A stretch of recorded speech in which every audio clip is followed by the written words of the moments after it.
For over 20 years, my family, like so many of you, has proudly been part of Broncos country. Every season, we feel the energy, passion, and commitment that defines this team. And now we are honored to be the official injury law firm partner of the Denver Broncos. Ramos Law. What makes us different makes us better.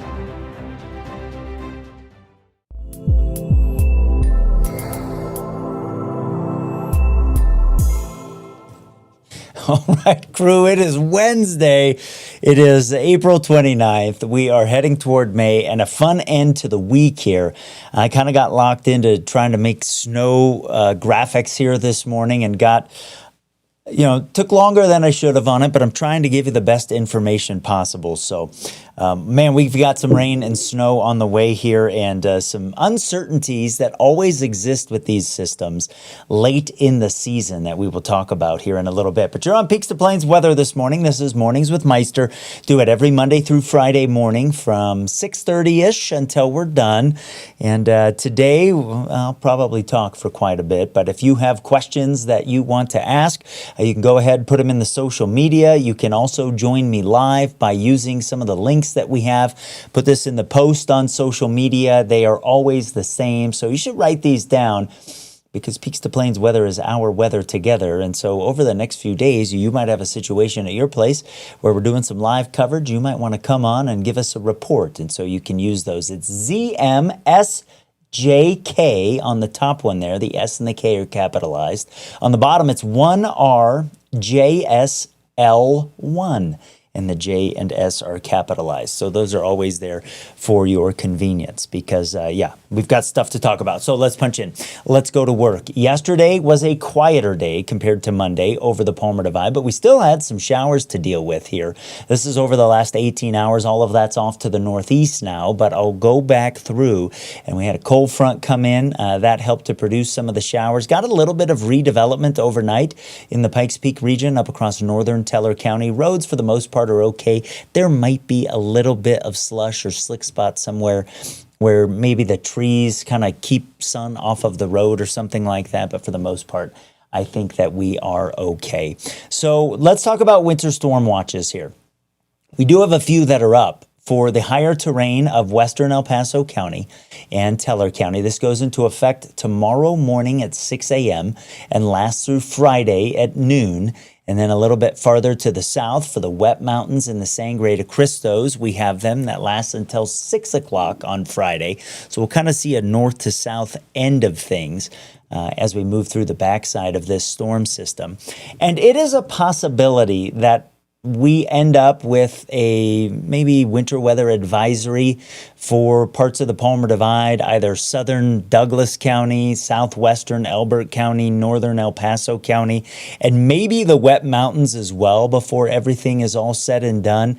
These are winter storm watches right now, which means that I would expect during the day today, these will be upgraded over the mountain areas to either winter storm warnings or winter weather advisories, and then you might see those areas I have highlighted in yellow maybe be added to winter weather advisories as well. Because the lower you are in elevation here, the closer you are to the rain-snow line, these things this time of year, they're just frankly tough to figure out. I'm going to be brutally honest with you. Moisture with this system overnight was mainly light, as you can see here on the radar estimated rain. A couple pockets around maybe Elbert just to the east of there, perhaps getting more than 1/4 of an inch with some of that overnight. But behind the cold front, we've got dew points that are in the 30s this morning. There's some cloudy conditions, some overcast in spots. Humidity is high across Colorado. That's really nice to see. Of course, humidity, sort of a function of temperature. It's relative humidity relative to the temperature. I always like to remind you of that. And over the plains, we are in the 30s to mid 40s, while over the mountain areas, the chilliest spots, the big mountain valleys, particularly Gunnison, where we're sitting at 25 this morning, and Alamosa is running above freezing, actually a little bit warmer than what we have in Salida as we start off the day. And a lot of us are really, really close to what we had yesterday. This is the day where the system moves in. And we will see for areas, especially in the Pikes Peak region, chance of some scattered showers and thunderstorms here, maybe prior to lunch. the first shower developing here, and then we'll see more areas get in on the action overnight tonight. So let's take you through in terms of how things are going to develop, when we'll see kind of the best coverage of rain and snow across the area here as we move through the day into tomorrow. So I want to start off with kind of the temperatures. Yesterday, we were sitting for a lot of areas off to the east of Pueblo. We had temperatures that were in the 60s. We got close to 70 in Trinidad. Colorado Springs up across northeastern Colorado in the 50s, and the mountain areas were mainly in the 50s. Some of the higher spots were in the 40s, and Alamosa hit 60. Today is going to be about the same to maybe a little bit cooler for a lot of areas. And so no huge changes there. Tomorrow, we certainly take it down a notch here as we move into Thursday. So our system's coming at us from the north. And it's this little kind of kink in the flow that you see from between San Francisco and Las Vegas in those black lines up toward Montana. Now, doesn't look impressive up that way right now. And there's a reason for that, because a lot of the moisture is going to come from what's happening at the surface. And so behind this cold front, those dew points that I showed you is going to be pushed into the mountain areas. And then this incoming system and the lift with that will be kind of over the top of it and enhance that lift that we're getting at the surface in a situation we call overrunning. And so you'll see everything kind of blossom here over Colorado as we move through the day today. And so by the time we hit the afternoon, we're talking mainly areas north of Highway 50 with some showers and also some embedded thunderstorms in there today. That is certainly a possibility, and some of those may produce some small hail. As we move into the overnight, we just see some of the precipitation rates pick up, and we also see areas farther to the south start to get in on the rain and snow. But notice that most of this is east of the Continental Divide, where we have that cold front that backed in from the east. And then as we head into early Thursday morning, we may get a little bit of a break here between about 5 a.m. and about 10 a.m. or so. I'll show you that here in a second. In terms of the rain-snow line, overnight it's going to be pretty high. I think it only gets down to about 7,200 feet or so. So above that, and especially above maybe 8,000 feet, is where you're maybe likely to see some slushy roads in Teller County, Park County, some of the mountain areas west of Denver on I-70. And a little bit farther to the south of there, over the wet and Sangre de Cristos, we may get some snow overnight, but the better action is coming as we head through the day Thursday into Thursday night. And some of us over the plains will stay around 40. Now, Thursday is this cooler day, where high temps are only in the 40s and 50s region-wide. And this is the day into the night, I think, of biggest impacts. Now, there may be a little bit of a break for some areas during the morning, and around Walsenburg, Trinidad, Alamosa, you may not have even had anything yet. But it's kind of as we head into Thursday afternoon and Thursday night when we get the best coverage with this system. One thing that has changed a little bit is the farther east you go, away from the mountains, and certainly east of Highway 71, our likelihood of getting moisture is not as significant as areas west of there, and certainly right up against the hills and the eastern mountains. And it's the same kind of thing if you get too far west of the Continental Divide. The likelihood of catching moisture is certainly of significance drops as well. And so you see everything is kind of focused on that area there, from east of the Continental Divide to about Highway 71. We will occasionally get some showers to the east of there, but the coverage will tend to be more scattered, where kind of in the heart of our viewing area here is where things will be most widespread. As we move into Thursday night and early Friday morning, that's when we get the biggest drop of the rain-snow line, and I think it'll get down to about 6,000 feet. And so that kind of takes it into Colorado Springs, kind of gets us into the Walsenburg area. Trinidad, we might see some snowflakes mix in. But you can see here that that's when over the Palmer Divide, over the Wet Mountain Valley, that's our best chance of getting snow. So kind of Thursday night into early Friday morning. And actually, as we head into Friday morning, especially as the sun is coming up, we'll start to see things begin to break up a little bit. So it's back half of Thursday and through about 3 a.m. Friday morning, that's our best window in there for the most widespread precipitation. So you can see that it's still a razor thin kind of margin here on that rain snow line and who gets accumulation. You've got to appreciate how hard that is to pinpoint this time of year. And there's another variable in there as well, some embedded convection. That's the same process that produces thunderstorms. So I've got Colorado Springs, our official low, early Friday morning, above freezing. But that doesn't mean you won't get a quick accumulation of some snow or underneath a burst of snow in a convective shower, that there might be a neighborhood that gets colder than that. And up on the north end will be colder than that. So it's just, it's heading into May. It's a little bit tough to figure out. Still a cool day on Friday with temperatures in the 40s and 50s.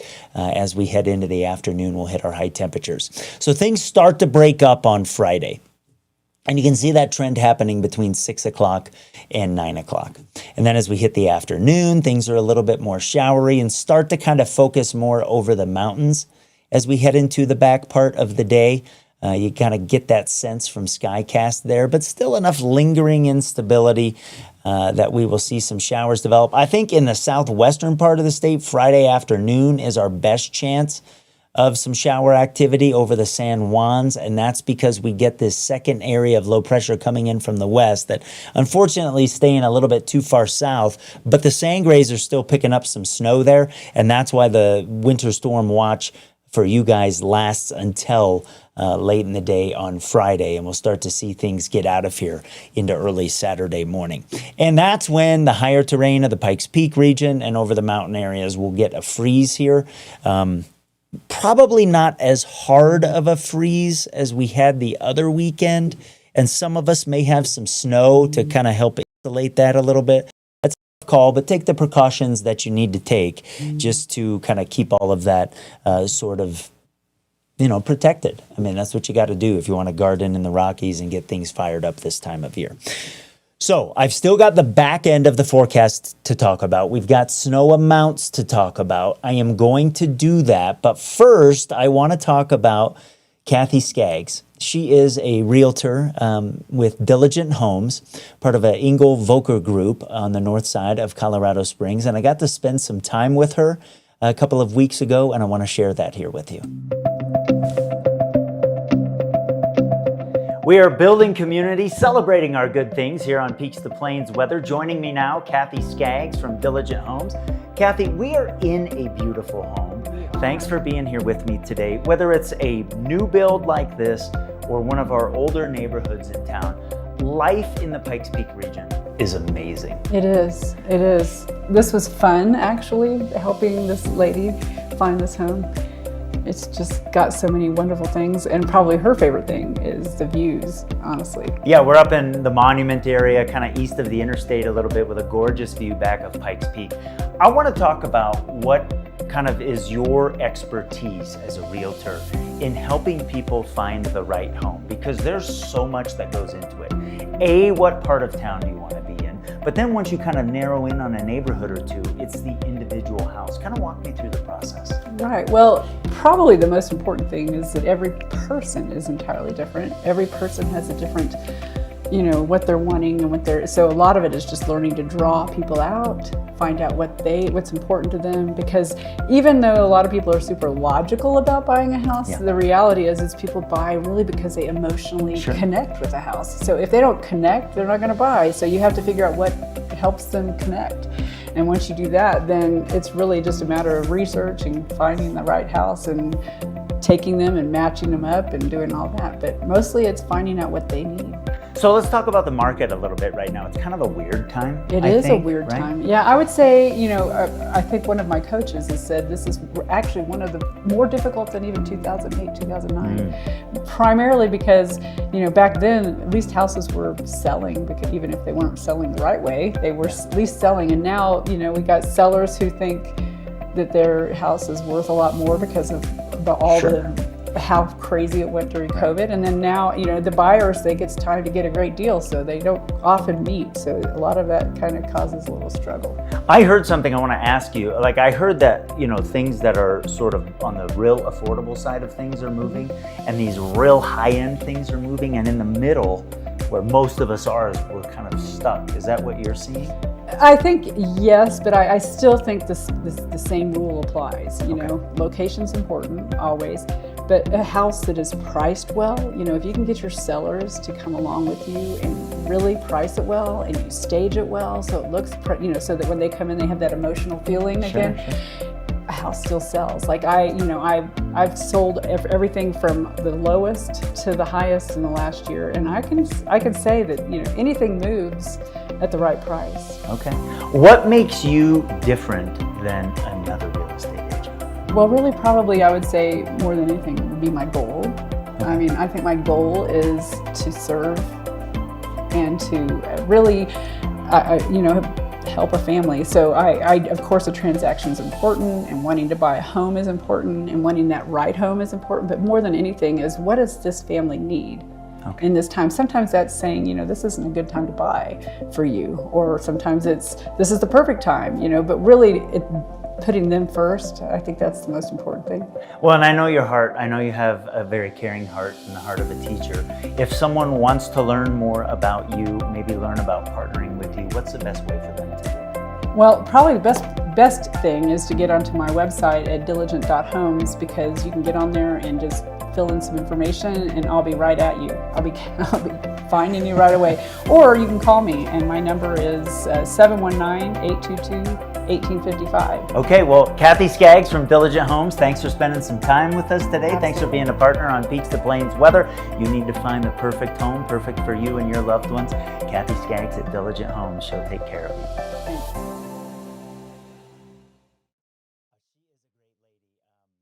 She's a great lady. Great to hang out with her and learn a little bit about what she does and the heart that she has for helping people.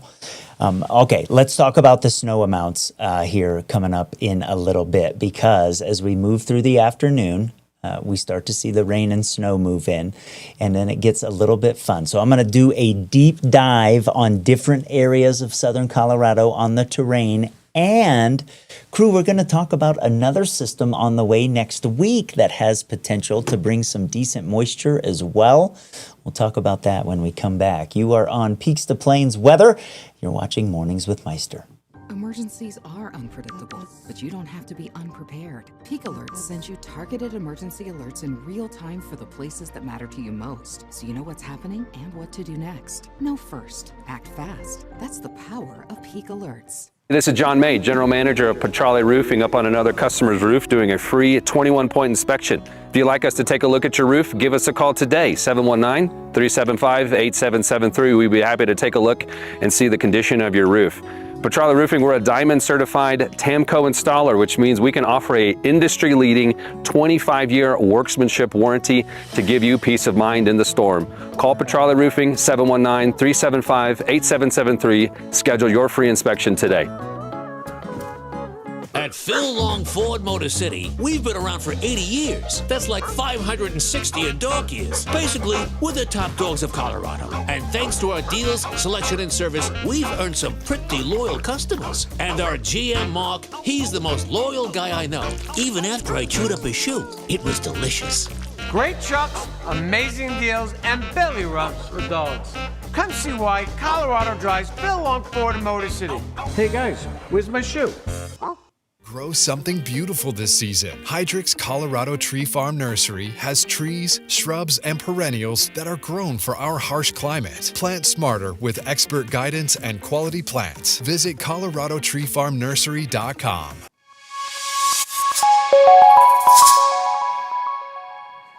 Alrighty, here we go. I'm going to start off with where I'm kind of thinking sort of total water output is going to be with this system. And we talked about from the Continental Divide eastward to about Highway 71.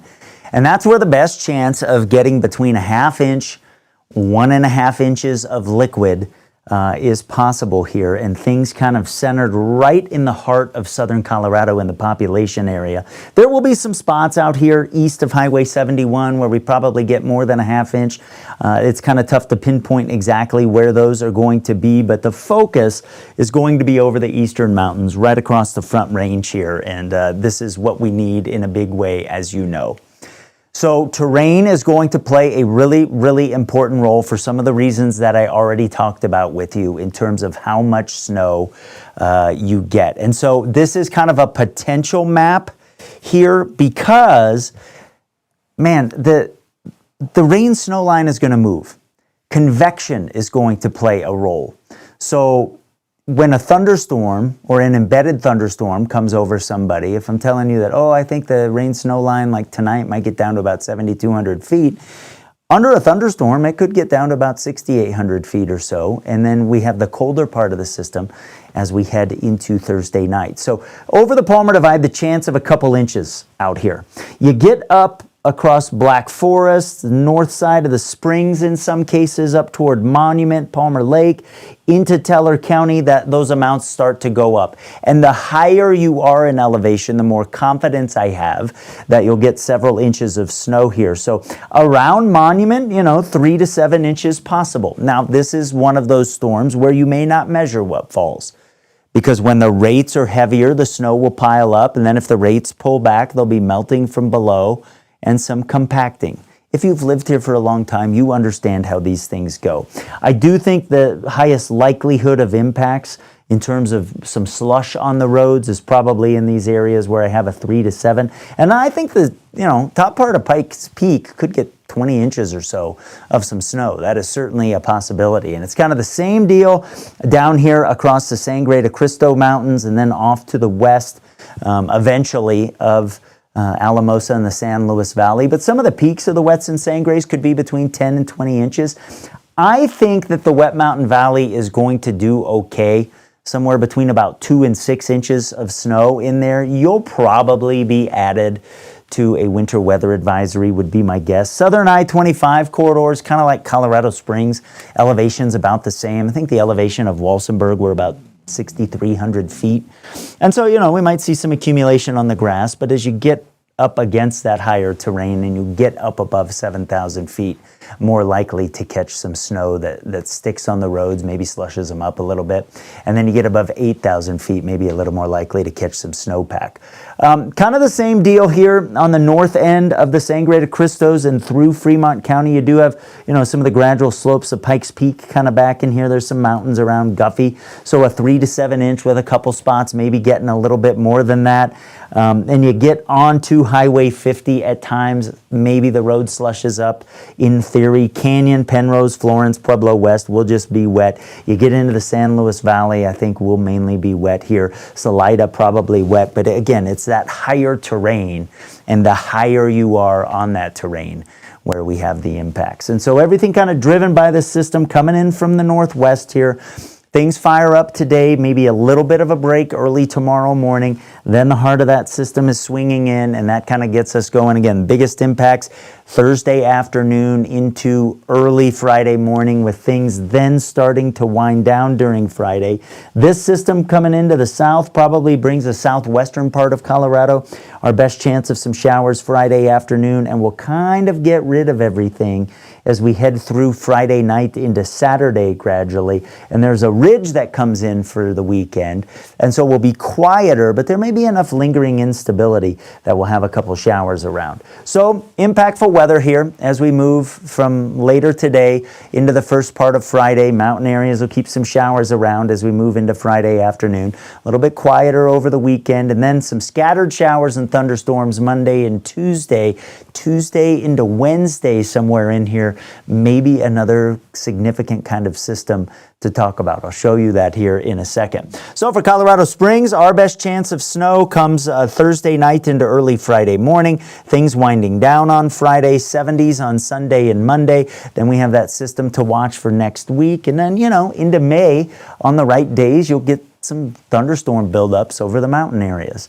Certainly cool here as we move through the late part of the week. Pueblo, we are going to get much needed moisture. Parts of the plains are going to get much needed moisture as well. Again, you get closer to Kansas, the likelihood of it being more than a ½ inch starts to drop off. Sunday by 80, and then that system for the middle part of the week. Let me show you that. So here we are on Monday, and we have this system off the coast of San Francisco. This is not being handled the same way by computers, and so we do have work to do, but I just want to show this to you to kind of give you an idea that there's some potential to watch for.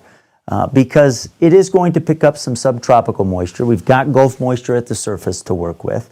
And as this thing comes in somewhere in the Tuesday to Wednesday time frame, there's another chance of kind of some widespread rain and snow across the area.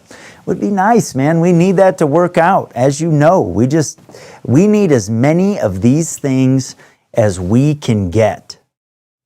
Because we need all the water we can get across southern Colorado. Okay, I'm going to take your questions here. I know some of you have been popping in and maybe asking some different things. So let me do a little bit of a kind of look at what you guys have been talking about. Isaac says, bring on the moisture, squish the fire danger for at least a little bit. Jennifer says it's overcast down in Security. Nancy, driving from West Cliff to the Springs. Hopefully the snow waits until this evening. Nancy, I think you'll be okay. You might have some thunderstorms to drive through. Janine was on a trip recently in Utah, Arizona, and New Mexico. Hope you had a good time. Says it's very dry down there too. Not much water in lakes or streams. Yeah. We've got drought conditions over the western U.S., no doubt about that. And Julie says a little brisk out there this morning. Feels fresh. I thought the same thing. Like the humidity in the atmosphere is palpable this morning. Is that what I mean? Palpable. Laura's excited about moisture in Beulah. Yeah, Laura, I think you are going to get some. That's super good. And Nikki says can always count on an accurate weather report. I mean, here's kind of the way forecasts go. They're accurate until things start happening, and then they might not be accurate. But hopefully you appreciate the challenges, particularly with the snow on this one. And man, between 8,000 and 6,000 feet, that's tough. There are wild cards in there, and things can be crazy. Nikki says I have to drive to Denver tomorrow. Don't know if I'll be going that now. I mean, Nikki, I would go. That's one of the harder things I've learned over the years is to tell people whether they should go somewhere or not. Like I'll go through a lot of stuff. Some people, if it's like, oh, if it's going to think about maybe snowing, I'm not going. Could be visibility issues is probably driving up to Denver, maybe the biggest issue, especially if you're going during the day. I mean, you get these transitions from rain to snow, and they're just these huge, big flakes. And that's, that's how it goes. Amy says, is the jet stream broken? Trying to think about what you mean there. Maybe you meant this. This is what we call split flow. I hope this is what you meant, Amy.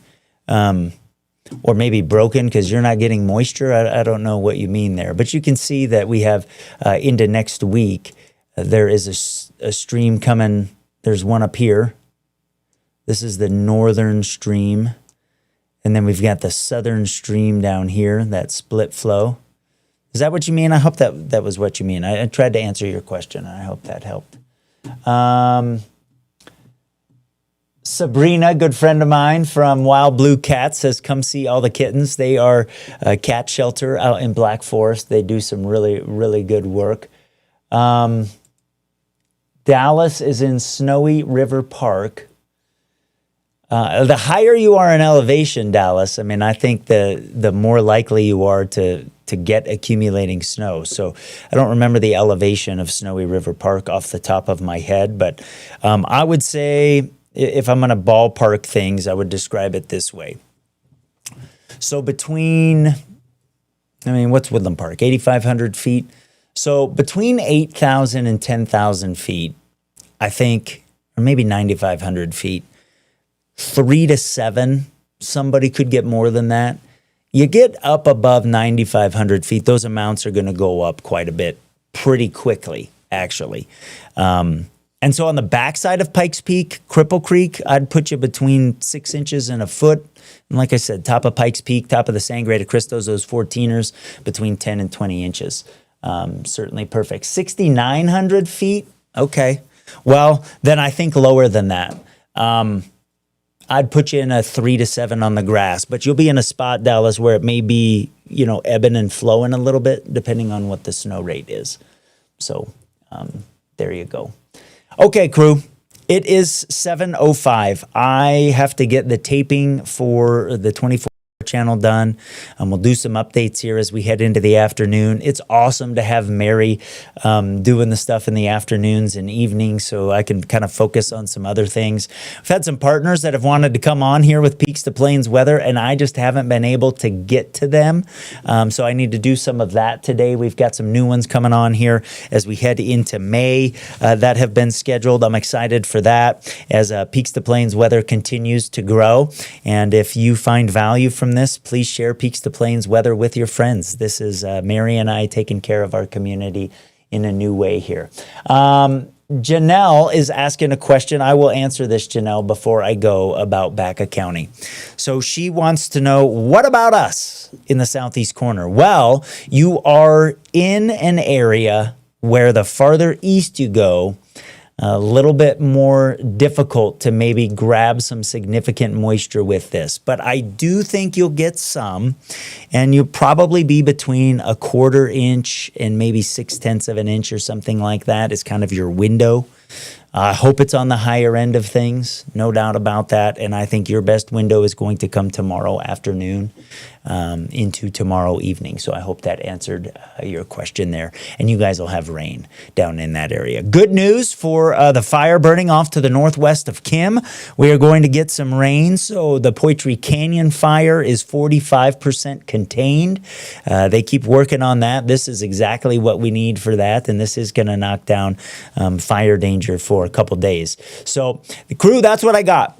I did a little bit of an update here on a couple things in the details of the app before I got on. I'll clean that up a little bit this morning as well. Push some things on social media, get a blog post up on the snow and everything. So wherever you are, that's where we are. And it's going to be a busy couple days here, but certainly what we need with water and in the form of both rain and snow on the way to southern Colorado. Have a good Wednesday, my friends. I will see you tomorrow morning on Mornings with Meister.